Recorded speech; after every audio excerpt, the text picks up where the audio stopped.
그동안 별거 없으셨나요? 4월 안전교육 때 말씀드린 대로 5월 안전교육도 4월에 이어서 산업재해 보상보험법으로 진행하도록 하겠습니다. 지난 교육 때 산업재해 보상보험과 관련된 용어의 정의와 출퇴근 산재 그리고 요양급여에 대해서 말씀을 드렸었고요. 이번 시간에는 요양 업무 처리 규정과 산업재해 보상보험에서 근로자에게 가장 민감한 부분인 보상 부분에 대해서 알아보도록 하겠습니다.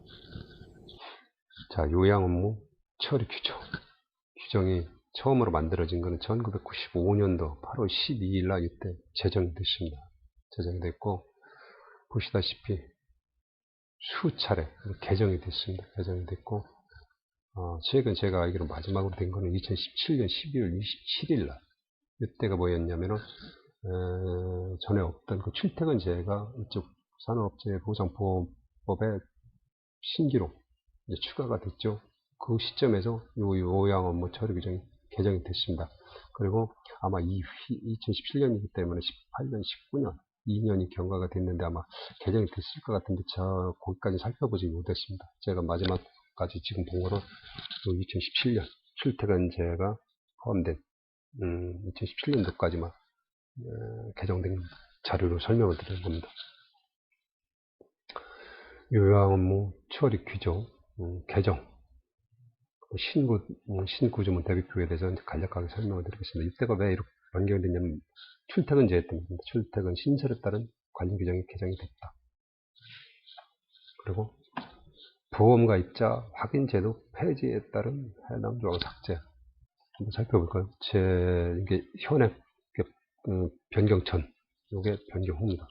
변경 전에 어떻게 되셨냐면 1항에 따라 산재 근로자가 요양급여를 신청하는 때는 규칙 제20조 1항에 따른 재발생 경위에 대한 보험 가입자의 확인은 별지 제2의 요양급여 신청서에 보험 가입자의 서명이나 날인을 받아 제출하는 방법을 할 수 있다. 이게 무슨 얘기냐면 산재 신청을 할 경우 사업주의 날인이 받아야 된다. 받아야 됐습니다. 옛날에는. 사업주가 그 죄를 인정한다는 의미겠죠. 그 도장을 찍어서 제출을 확정되어 있었는데 이게 제도가 폐지가 됐습니다. 보험가입자 확인제도 폐지에 따른 해당 조항을 삭제했다. 삭제가 됐네요. 그 다음에 요양급여 신청 사실을 보험가입자에게 통지하되 최초 요양 신청 시 보험가입자 의견서를 미리 제출한 경우 생략 가능하다. 이게 뭐냐면 이제 사업자 날인을 거치지 않기 때문에 예를 들어 홍길동이 다쳐서 다이렉트로 사업주를 배제하고 근로복지공단에 바로 산재 신청을 할 수가 있습니다. 이 경우 사업주는 그 내용에 대해서 모르기 때문에 근로복지공단에서 자, 니네 회사 직원인 홍길동이 이러이러한 이유로 인해서 산재 신청을 했다. 여기에 이의가 있느냐? 이런 절차를 거친다. 이런 얘기입니다. 보험가입자 의견이 다른 경우 서면으로 제출하게 하고 그 사실을 신청인에게 알리도록 조문을 정지했다. 뭐냐면 자 이제 홍길동이 다쳤다 해서 근로복지공단이 사업주에게 사업주의 의견을 묻습니다. 이견이 있느냐 했는데 사업주가 우리는 이견이 있다. 이 사람이 일하다 다친 게 아니고 뭐 다른 것 때문에 하다 다친 거로 알고 있다. 그래서 우리는 산재를 인정할 수 없다라든가 이렇게 이의 제기를 하면은 그 사항에 대해서 사업주가 이의 제기한 사항에 대해서 근로자에게 통지를 할 수 있다. 이게 그 내용입니다.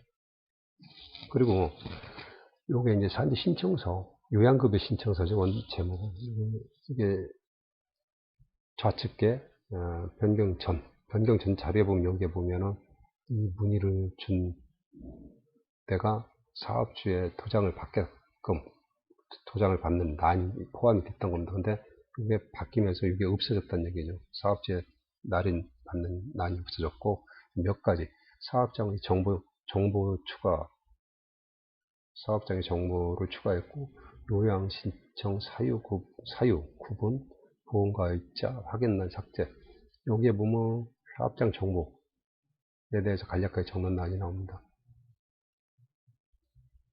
이런 식으로 바뀌었다, 변경됐다. 제48조 전원요양.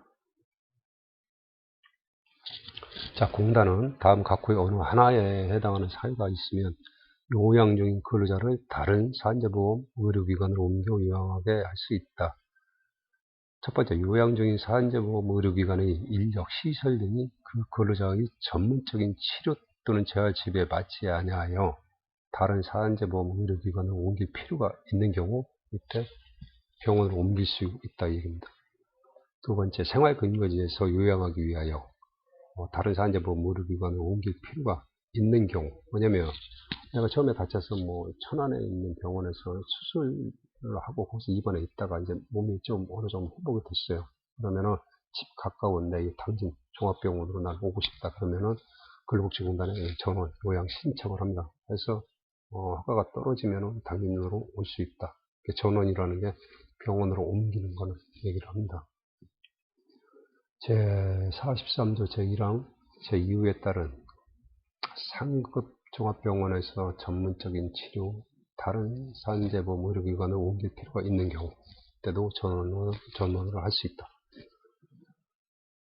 4. 그 밖에 대통령령으로 정하는 절차를 거쳐 부득이한 사유가 있다고 인정되는 경우 전원을 할 수가 있다. 자, 요양 중인 근로자는 1항 1호부터 제3호까지 어느 하나에 해당하는 경우가 있으면 공단에 전원 요양을 신청을 할 수 있다. 이 얘기입니다. 제49조 추가상병 요양급여 신청.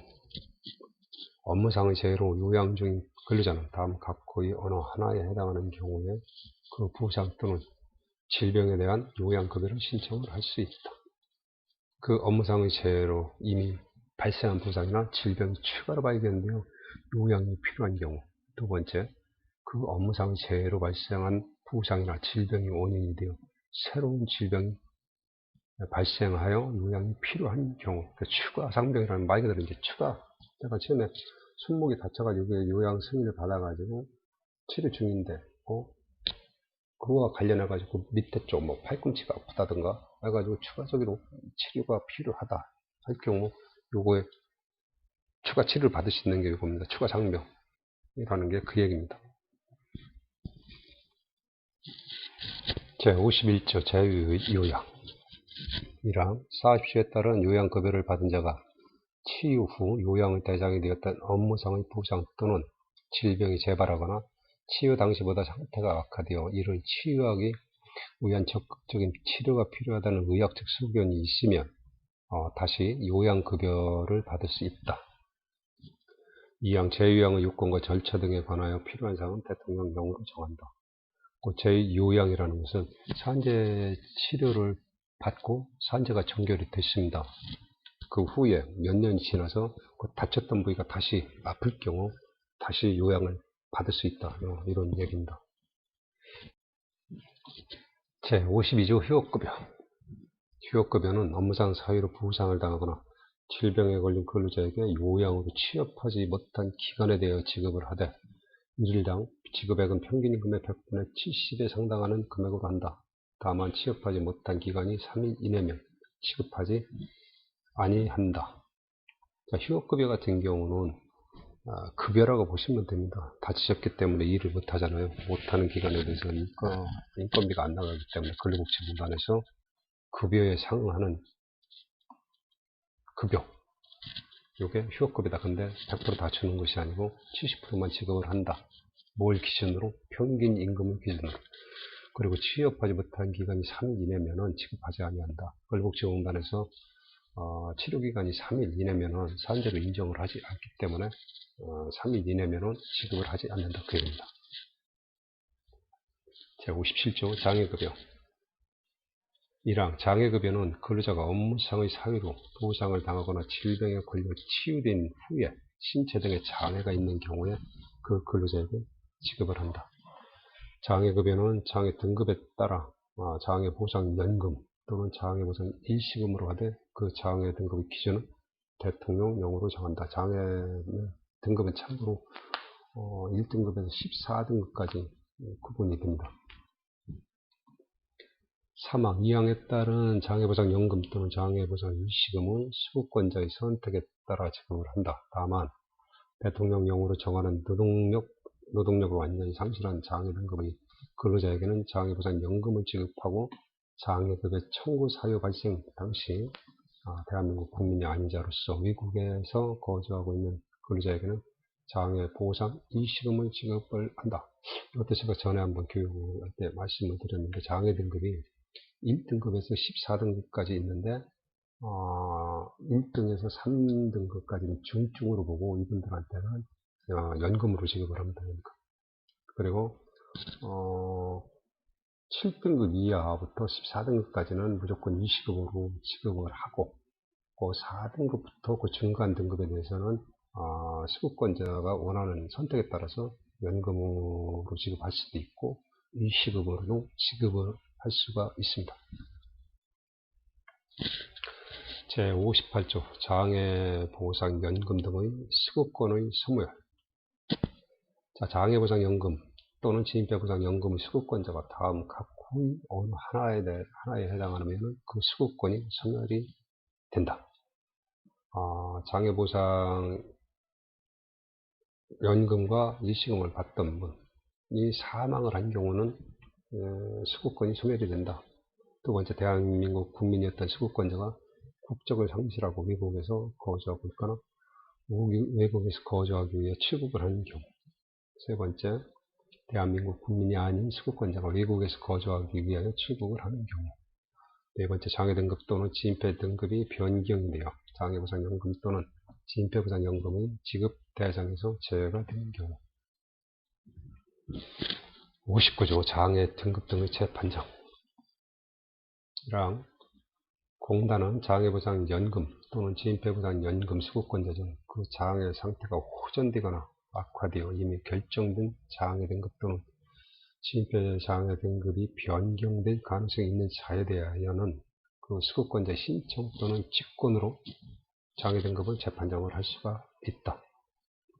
1항에 따른 장애 등급의 재판정 결과 장애 등급 등 변경되면 그 변경된 장애 등급에 따라 장애급여 또는 지인폐보상연금을 지급을 한다. 제1항과 2항에 따른 장애등급 등 재판정은 제1회 실시하되 그 대상자가 시기 및 재판정 결과에 따른 장애급여 또는 지인폐보상연금 지급 방법 등은 대통령령으로 정한다. 제61조 간병급여. 간병급여는 제40조에 따른 요양급여를 받는 자 중 치유 후에 의학적으로 상시 또는 수시로 간병이 필요하여 실제로 간병을 받은 자에게 지급을 합니다. 1항에 따른 간병급여의 지급 기준과 지급 방법 등에 관하여 필요한 사항은 대통령령으로 정한다. 예를 들 사항도 아니죠. 산재 치료가 완료가 됐는데 그 후에 이 사람이 정신적이라든가 신체적인 문제로 이 사람 혼자 용변을 가리기 어렵다라든가 보행이 어렵다든가 여러 가지 사정이 있어서 간병인이 필요하면 간병인을 붙여야 되잖아요.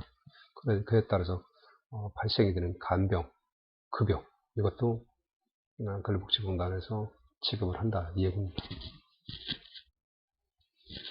제62조 유족급여. 유족급여는 근로자가 업무상의 사유로 사망한 경우에 유족에게 지급을 한다. 유족급여는 유족보상연금이나 유족보상 일시금으로 하되 유족보상 일시금은 근로자가 사망할 당시 유족보상연금을 받을 수 있는 자격이 있는 자가 없는 경우에 일시금으로 지급을 한다. 2항에 따른 유족보상연금을 받을 수 있는 자격이 있는 자가 원한다면 유족보상 일시금의 100분의 50에 상당하는 금액을 일시금으로 지급하고 유족보상연금은 100분의 50을 감액한 금액을 지급할 수 있다. 그러니까 유족이 원하면은 50%는 일시금으로 받고 그 나머지 50%에 대해서 연금으로 지급을 할 수 있다 이 얘기입니다. 유족보상연금을 받던 자가 그 수급 자격을 잃은 경우 다른 수급 자격자가 없고 이미 지급한 연금액을 지급 당시 각각의 평균 임금으로 나누어 산정한 일수의 합계가 1300일에 못 미치면 그 못 미치는 일시에 수급 자격 상실 당시의 평균 임금을 곱하여 산정한 금액을 수급 자격 상실 당시의 유족에게 일시급으로 지급한다. 이 내용은 생략을 하겠습니다. 제2항에 따른 유족보장연금의 지급 기준 및 방법, 그 밖에 필요한 사항은 대통령령으로 정한다. 유족급여도 받는 그 순위가 있습니다. 순위가 있는데 순위에 대해서는 바로 이어서 설명을 드리도록 하겠습니다. 자, 아무나 받을 수 있느냐? 그건 아니겠죠. 유족보장연금 수급 자격자의 범위. 자, 유족보장연금을 받을 수 있는 자격이 있는 자. 누가 받을 수 있느냐? 근로자가 사망할 당시에 그 근로자와 생계를 같이 하고 있던 유족 중에 배우자랑 다음 각호의 어느 하나에 해당하는 자로 한다. 유족보장연금을 받을 수 있는 자격 있는 사람. 이 경우 근로자와 생계를 같이 하고 있던 유족의 판단 기준은 대통령령으로 정한다. 자, 첫 번째 부모 또는 조부모로서 각각 60세 이상인 경우. 두 번째 자녀 또는 손자녀로서 각각 19세 미만인 자, 19세 이상은 안 된다. 형제 자매로서 19세 미만이거나 60세 이상인 자. 제1호부터 3호까지 규정 중 어느 하나에 해당하지 아니하는 자녀, 부모, 손자녀, 조부모 또는 형제 자매로서 장애인 복지법에 따른 장애인 중 고용노동부령으로 정한 장애 정도에 해당하는 자, 수급 자격이 있다. 얘기입니다. 제63조 유족보장연금 수급권 자격자의 범위. 똑같은 내용이네. 제2항. 제1항을 적용할 때 근로자가 사망할 당시 태아했던 자녀가 출생한 경우 출생한 때부터 장래에 향하여 근로자가 사망할 당시 그 근로자와 생계를 같이 하고 있던 유족으로 본다. 그러니까 근로자가 사망 당시 배우자 뱃속에 있던 태아 이 같은 경우는 어떻게 되느냐? 같이 유족으로 본다 이 얘기입니다. 사망 유족보장연금 수급 자격자 중 유족보장연금을 받을 권리의 순위, 이게 중요합니다. 순위. 첫 번째 배우자가 1순위, 그 다음에 자녀가 2순위, 그 다음에 부모, 손자녀, 조부모, 그리고 형제자매 순서입니다. 이 순서가 아주 중요합니다. 제64조 유족보장연금 수급 자격자의 자격 상실과 지급 정지 등. 자, 1항 유족보장연금 수급 자격자인 유족이 다음 각호의 어느 하나에 해당하면 그 자격을 잃게 된다. 자, 사망한 경우 또는 재혼한 때 재혼을 했을 경우 이 경우도 지급 정지가 됩니다. 세 번째 사망한 근로자와의 친족관계가 끝난 경우 이 경우도 마찬가지고요. 자녀, 손자녀 또는 형제자매가 19세가 된 때 아까 19세 미만인 경우만 해당이 수급 자격이 있다고 했잖아요. 이 사람인데 성장을 해서 19세가 넘었다 이러면 안 된다. 제63조 제1항 제4호에 따른 장애인이었던 자로서 그 장애 상태가 해소된 경우, 치유가 된 경우, 이 경우도 안 된다.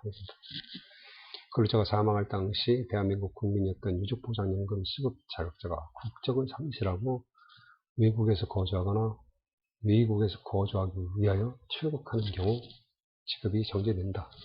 대한민국 국민이 아닌 유족보장연금 수급 자격자가 외국에서 거주하기 위하여 출국하는 경우 이 경우도 안 된다. 자, 유족보장연금을 받을 권리가 있는 유족보장연금 수급 자격자가 그 자격을 잃은 경우에 유족보장연금을 받을 권리는 같은 순위자가 있으면 같은 순위자에게, 같은 순위자가 없으면 다음 순위자에게 이전이 된다. 네. 예를 들어서 아까 이제 배우자가 1순위고 그 다음에 뭐 부모 이렇게 순서가 있었잖아요. 그래서 앞사람이 상실이 되면은 그 후순위자한테 이전이 된다 이런 얘기입니다. 유족급여가. 제3항 유족보장연금 수급권자가 3개월 이상 행방불명이 되면은 대통령령으로 정하는 바에 따라 연금 지급을 일시 정지를 하고, 같은 순위자가 있으면 같은 순위자에게, 같은 순위가 없으면 다음 순위자에게 유족보상연금을 지급을 합니다. 제71조 장의비. 사람이 돌아가시면은 장례를 치러야 하잖아요. 그 비용까지 정부에서 지원이 됩니다. 이러한 장의비는 근로자가 업무상의 사유로 사망한 경우에 지급하는 평균 임금의 121분에 상당하는 금액은 그 장제를 지낸 유족에게 지급을 한다. 다만 그 장제를 지낸 유족이 없거나 그 밖에 부득이한 사유로 유족이 아닌 자가 장제를 지낸 경우에는 평균 임금의 121분에 상당하는 금액은 범위 내에서 실제 드는 비용을 그 장제를 지낸 자에게 지급을 한다. 자, 1항에 따른 장의비가 대통령령으로 정하는 바에 따라 고용노동부 장관이 고시하는 최고 금액을 초과하거나 최저 금액을 미달하면 그 최고 금액 또는 최저 금액을 각각 장의비로 한다. 이게 무슨 얘기냐면은 아까도 일일 최고 금액하고 최저 금액을 노동부에서 정해서 고시를 했잖아요. 이 장의비도 마찬가지입니다. 이것도 매년 연단위로 해서 고용노동부 장관이 고시를 합니다. 자, 고용노동부 고시 2019-77호 산업재해보장보험법 제71조 2항 및 시행령 제66조에 의한 장의비 최고 최저 금액을 다음과 같이 개정 고시합니다. 해가지고 올해 적용되는 금액을 작년도 12월 27일에 노동부 장관이 고시를 했습니다. 장의비 최고 최저 금액. 장의비 최고 금액은 1,586만 7,020원으로 하고 장의비 최저 금액은 1,143만 8,960원으로 한다. 이 고시는 2020년 1월 1일부터 시행을 하고 12월 31일까지 효력을 가진다. 이렇게 되어 있습니다. 자, 이것도 정해놓는 이유가 있겠죠. 예를 들어서 돌아가신 분이 뭐 인맥이 많다든가 해가지고 옷을 뭐 조문객들이 많아서 장례비가 뭐 4천만원, 5천만원 들어갔다 했을 경우 정부에서 그건 다 인정을 못해준다. 그래서 최고 금액은 금액으로 최고 금액을 묻고 또 이 사람이 인맥이 없어서 사람이 온 사람 별로 없어서 장례비가 뭐 500만원, 600만원 밖에 안 들어갔다 했을 경우 그것만 지원해주는 게 아니고 최저 금액은 1,100만원 하한선을 정해서 그 금액까지는 보장을 해준다 얘기입니다. 자, 마지막 127조 벌칙. 1항 산재보험 의료기관이나 약국의 종사자로서 거짓이나 그 밖의 부정한 방법으로 진료비나 약제비를 지급받은 자는 3년 이하의 징역 또는 3천만원 이하의 벌금에 처한다. 2항 다음 각 후의 어느 하나에 해당하는 자는 2년 이하의 징역 또는 2천만원 이하의 벌금에 처한다. 첫 번째, 거짓이나 그 밖의 부정한 방법으로 보험급여를 받았을 경우. 두 번째, 제111조 2를 위반하여 근로자를 해고하거나 그 밖에 근로자에게 불이익한 처우를 한 사업주, 즉 산재 처리를 했다고 해서 그 근로자들을 해고하거나 그 근로자에게 불이익한 처우를 했을 경우 그거를 처우를 한 사업주에게 2년 이하의 징역이나 2천만 원의 벌금을 부과할 수 있다 이 얘기입니다. 제21조 3항을 위반하여 비밀을 누설한 자는 2년 이하의 징역 또는 1,000만 원 이하의 벌금에 처한다. 비밀을 누설한 자, 이걸 살펴보니까 근로복지공단 안에 그 직원이 그 다친 사람과 관련된 어떤 비밀 이런 것들을 누설했을 경우 2년 이하의 징역이나 1,000만 원의 벌금에 처한다. 여기까지 해서 5월 교육은 마치도록 하겠습니다. 얼마 전에 사회적 거리두기에서 생활 속 거리두기로 전환됐는데 전환되자마자 그 이태원 나이트클럽에서 확진자가 속출되고 있는 상황입니다. 곧 마무리될 듯 했던 코로나 종식도 좀 더 지켜봐야 될 것 같고요. 건강관리 스스로 잘 챙기시고요. 5월 상황을 지켜보고 6월 교육 진행 방법도 집체교육을 할 것인지 현행대로 영상으로 할지 결정하도록 하겠습니다. 고맙습니다.